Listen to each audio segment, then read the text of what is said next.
Jaja dread, Jaja dread. Roots, naughty roots. All right, let's dive in. Today we're exploring something, well, pretty chill. The connection between reggae music and cannabis. We've got tons of research lined up, not just the history, but the cultural, spiritual, even legal stuff. You might think you know this topic, but trust me, there's always more to learn. It's really captivating how intertwined these two worlds are. It's deeper than just Bob Marley and, lighting up. It's understanding how Rastafarianism back in the 1930s in Jamaica really set the stage. Okay, so rewind a bit back to Rastafarianism's roots. Our sources say they see cannabis or ganja as sacred, using it for enlightenment meditation, connecting with Jah, their name for God. Exactly. And they go further, interpreting biblical passages like Psalm 104, verse 14. It talks about God providing herbs for man. And Rastafarians see ganja as one of those divinely given. So not just getting high, but connecting with the divine through the plant. It's a spiritual practice woven into their beliefs. I've also seen Babylon mentioned a lot. Is that tied to Rastafarianism too? Absolutely. Babylon is like a metaphor for oppressive systems, colonial powers, unjust structures, that kind of thing. Cannabis becomes a symbol of resistance against that, reclaiming their heritage, pushing back. So the plant becomes a symbol of spiritual and cultural resistance all in one. And then as reggae emerged in the late 60s, it seems it became a way to spread those beliefs and advocate for legalization, right? Exactly. Reggae from Jamaican culture and Rastafarianism, it became a voice challenging the status quo, giving a platform to the marginalized, the oppressed. And cannabis, already in traditional Jamaican folk medicine, it became central to this musical revolution.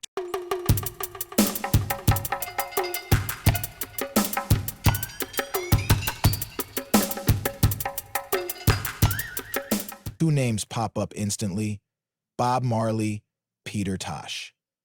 Both outspoken about their cannabis use, defying prohibition. They really brought this to a global audience, didn't they? Trailblazers, no doubt. Marley with songs like Kaya, Easy Stankin', capturing the spiritual, meditative side. Tosh with Legalize. It was bold, confrontational, even calling out hypocrisy, advocating for medicinal economic potential. Legalize. It is powerful. He even predicted herb will become like cigarettes back in '78. Fascinating how legalization has progressed since then. But how did reggae, especially songs like that, shift the global conversation? It was pretty taboo back then. Reggae did something remarkable. It challenged those negative stereotypes about cannabis. Instead of dangerous drug, it was spiritual, unifying, introspective qualities that resonated way beyond Jamaica. It's like they planted a seed of doubt in the dominant narrative, opening up a more nuanced conversation about drug policy. And even today, modern cannabis culture seems to draw from reggae.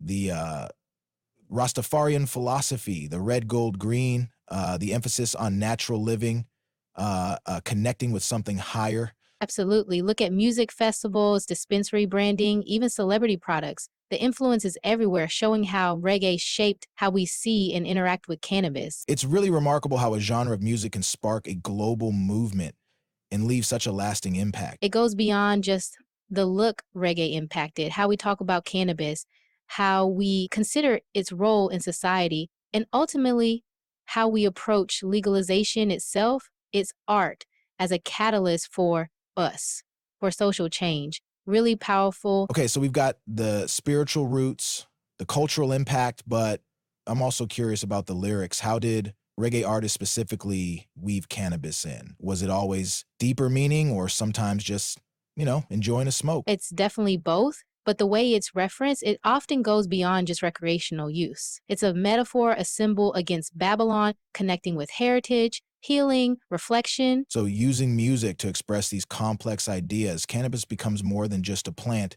a tool for commentary, self-expression.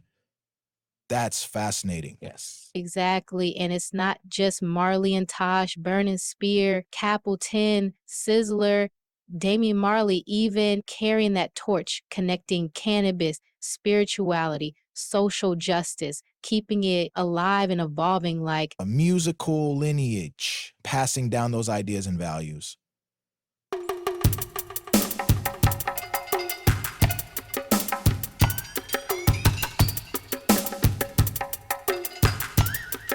And what's interesting is how the visual imagery reinforces this. Album covers, posters, all that. oh, absolutely. The green, gold, red, often with cannabis leaves. It creates this visual language, instantly connecting the music, the plant, and that message of resistance, liberation. Now, fast forward to today. Cannabis has changed dramatically. Legalization, commercialization, it's everywhere now. How has reggae's relationship with cannabis evolved alongside that? It's complex for sure. Some worry about commodification, something sacred becoming diluted, exploited for profit, but others see the industry as a victory, a testament to that fight for legalization. Reggae was so poor, part of like, A double-edged sword. Progress, but potential for the original meaning to get lost. exactly. And that's where modern artists come in. Many advocate responsible, conscious use, keeping those spiritual, cultural aspects relevant as the industry grows. So, navigating this new landscape, but holding on to what reggae has always stood for. Any examples of artists doing this? Well, absolutely. Damian Marley, he invested in a California dispensary, showing involvement, but advocating social equity within it. Then there's Chronics, emphasizing conscious living, mindfulness, understanding the plant beyond just recreation. They're bringing tradition and progress, showing how reggae and cannabis can coexist. That's encouraging. They're not just letting the industry take over, they're shaping it. Exactly. And that's what's exciting. It's constantly evolving, a new chapter unfolding. Speaking of the new chapters, how have reggae festivals adapted? They've always been a celebration, but now with cannabis more mainstream, what's the vibe like? They become more than just music. There are platforms for education, advocacy, embracing cannabis's multifaceted nature in the modern world. Or so it's not just enjoying the music and culture, but engaging with the issues surrounding it today. Precisely. You'll find discussions on medicinal benefits, responsible use, booths promoting small farmers, advocating for equitable access. It's reflecting how cannabis isn't just about getting high anymore. It's medicine, economics, social justice, responsible use, all aligning with reggae's core. Wow, quite a transformation, embodying the spirit of reggae, using the plant for positive change. Exactly. Circling back to those core values reggae has promoted for decades. But what a journey. We've covered so much ground, from Rastafarianism's spiritual roots to reggae's evolving relationship with cannabis in this new world of legalization and commercialization. But don't worry, we're not done yet. Oh, there's so much more to explore. When we come back, we're taking a closer look at how those reggae artists masterfully wove canvas into their music, breaking down specific lyrics, uncovering the layers of meaning within those iconic rhythms. Dread, Jaja Dread. Dread, Jaja Dread. Roots, naughty roots. All right, welcome back, everyone. Let's jump right back in, explore how those reggae artists wove cannabis into their music. I'm ready to crank it up and dive into those lyrics. Earlier, we talked about how reggae goes beyond just mentioning cannabis. It explores deeper meanings. Do you have some specific examples of how they did that? Absolutely. Bob Marley's Easy Skanking is a classic. The lyrics, reading scripture with meditation that reflects the spiritual contemplative side of cannabis use that's so central to Rastafarian beliefs. It's not just about getting high, but using it as a tool for spiritual growth, connecting with a higher power. Love that song. So mellow and thought-provoking. You can really feel that spiritual vibe. What about Peter Tosh's Legalize It? The title itself is a statement. Yeah, Tosh was bold, audacious for his time. He lists all these potential benefits: industrial, medicinal, directly challenging the reasons behind prohibition. He even sings doctors smoke it, nurses smoke it, judges smoke it, highlighting the hypocrisy. Back then, he wasn't afraid to call out the establishment at all. It wasn't just personal freedom. He saw the potential benefit for society. Exactly. He recognized the economic potential of legalizing, regulating cannabis, a topic still relevant today, especially in Jamaica with its deep roots. It's amazing how legalized it became. This global anthem for the movement transcended borders, resonated with people from all walks of life who wanted reform. Speaking of bold lyrics, Bush Doctor, another Tosh song. This one seems to focus more on traditional Jamaican medicinal knowledge, right? Absolutely. It taps into that rich history of herbal remedies in Jamaica, highlighting cannabis's healing properties, its connection to traditional knowledge passed down for generations. It reminds us cannabis was used medicinally long before it became a political issue. It's interesting how these songs touch on different facets: spiritual, political, medicinal. They create this holistic picture of the plant and its significance in Jamaican culture. Exactly. They're not advocating just one aspect. They're highlighting how multifaceted cannabis is, how it's woven into Jamaican society. What's really cool is how many songs use Jamaican patois, adding another layer of authenticity, depth. Ah, that's true. It brings you closer to the culture. You experience it more authentically, like you're getting a glimpse into the heart and soul of Jamaica. Another powerful one is Barrington Levy's Under Me Sensi. It captures that personal spiritual connection between the artist and cannabis. Even Sensi itself is Jamaican slang for cannabis, so deeply rooted. Arrest. Um, just Oh, never heard that, but it makes sense. Even though it's personal reflection, it still speaks to those broader themes, right? Resistance, finding solace in something natural, spiritually meaningful. absolutely. It shows how these artists wove their own lives, their beliefs into the music, creating something deeply personal and politically charged. They weren't just singing concepts, they were sharing truths, inviting others to. Connect, like creating a space for dialogue, understanding through music. And of course, we can't forget those more lighthearted reggae tunes, capturing the joy, the celebration associated with cannabis culture, like Smoke Two Joints by the Toys. Oh, yeah, that one's fun. More playful, humorous, reflecting that easygoing vibe that often goes with reggae and cannabis. A reminder that amidst struggle, resistance, there's always space for joy, laughter, shared experiences. Exactly. Reggae can be profound and playful. It's about finding those moments of connection, release, whether reflecting on injustice or just enjoying a good time with friends. And that's part of its universal appeal. It speaks to the human experience, transcending cultures, generations.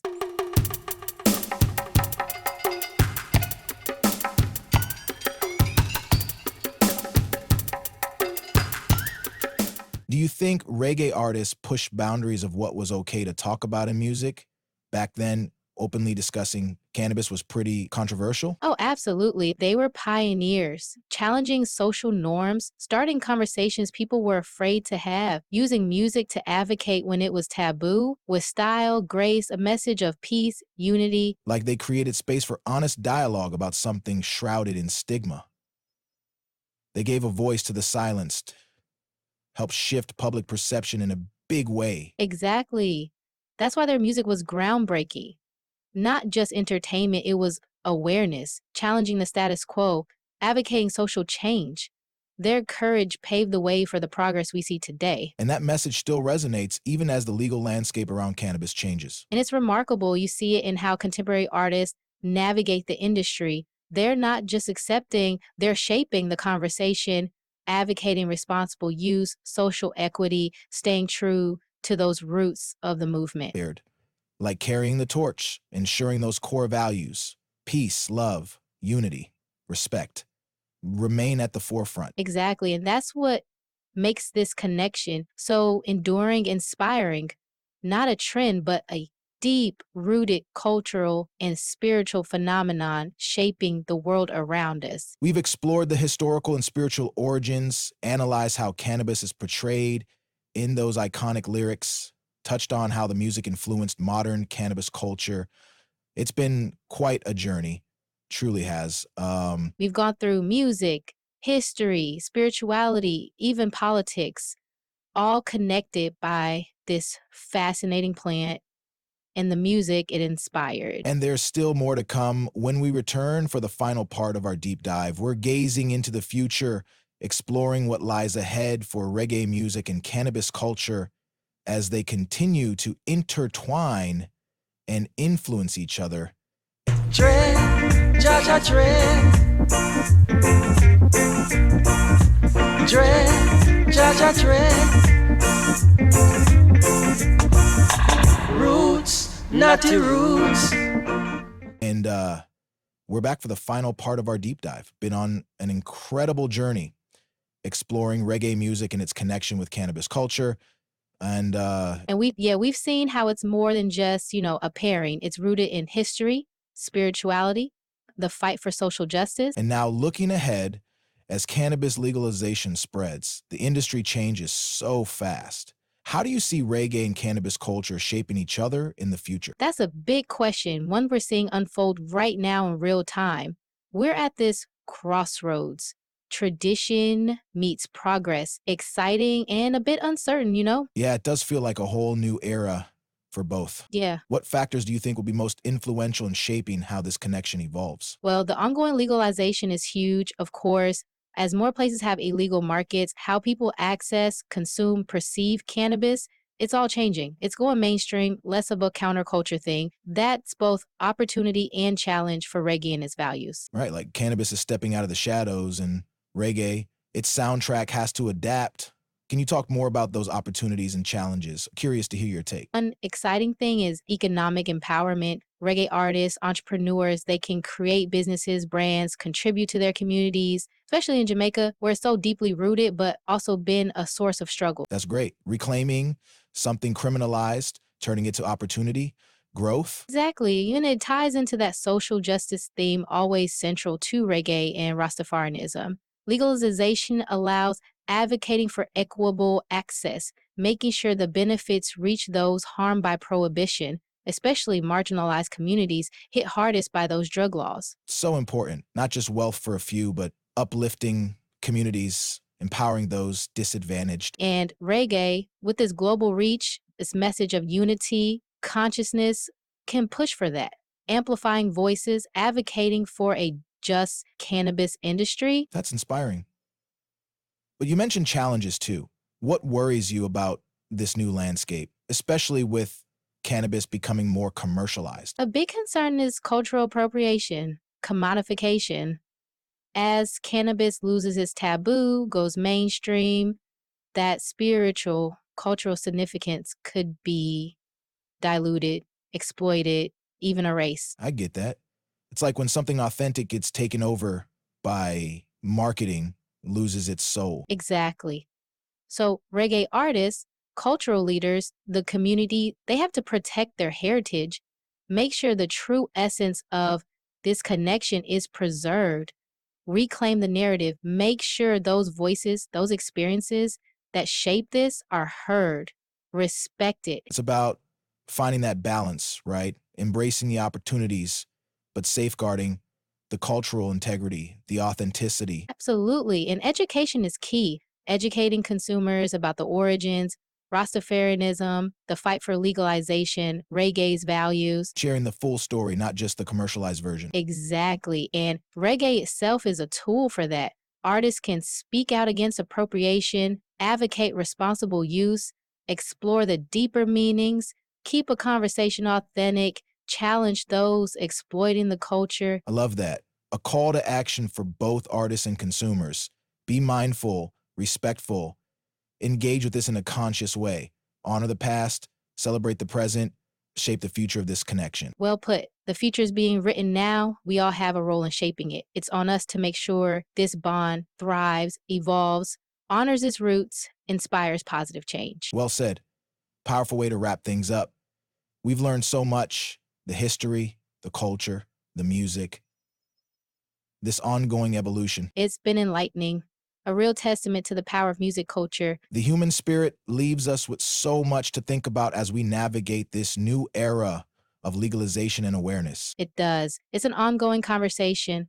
Keep exploring, listening to the music, learning, engaging, thoughtfully, respectfully. Thanks for joining us on this deep dive. Until next time, keep the vibes high, the reasoning deep, and let the music move.